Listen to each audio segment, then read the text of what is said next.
With that, the gentleman from New York, Mr. Espaillat, is recognized for his remarks on the bill. Thank you, Mr. Chairman, ranking member. I rise in strong opposition to this bill. It will make housing less accessible. It ignores the realities of inflation. It flat funds and cuts crucial housing programs like Section 8, public housing, and housing for the elderly, for seniors.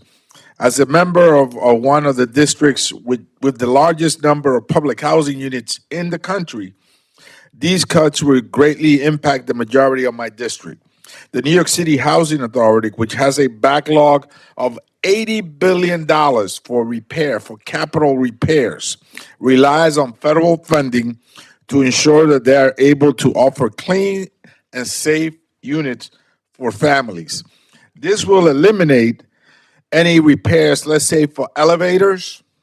Some seniors live on top floors, on the 20th floor, 30th floor, and they need to have access to the ground floor. The only way to get down if you have mobility issues is through the elevator. So this funding, capital funding for NYCHA, will help repair elevators, boilers, so you can have heat and hot water, rooftops to eliminate by pointing the building and repairing the rooftop, the envelope of the building, you'll be able to eliminate mold, leaks, and even lead paint in some of those apartments. So lacking the funds for this will hurt the families that live in New York City Housing Authority.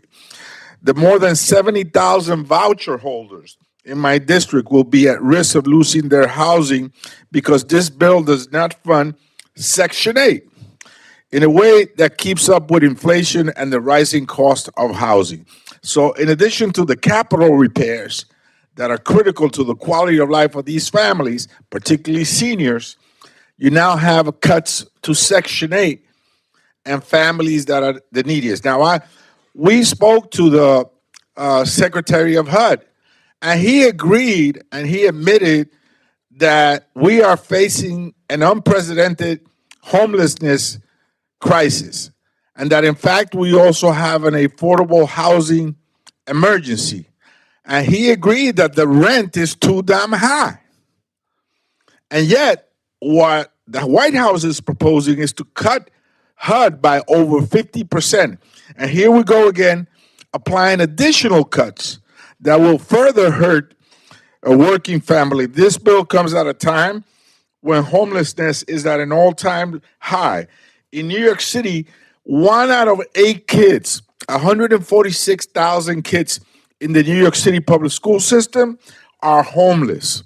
Many are in shelters and even doubling up and are living with friends and extended family. Mr. Chairman, I ask unanimous consent to submit the article entitled 1 in 8 New York City students experienced homelessness last year, a record high, into the record. Without objection. Thank you, Mr. Chairman. I will go on and say that this is a bill that should be opposed as it puts the homelessness crisis, the affordable housing emergency, and the high rents in steroids.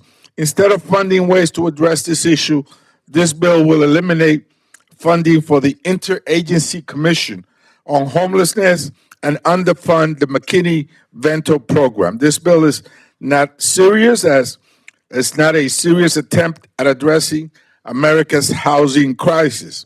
While House Republicans continue to introduce bills that contain irrelevant riders and harm their own communities, the Senate Republicans just passed a recession bill that greatly diminishes Congress' power of the purse.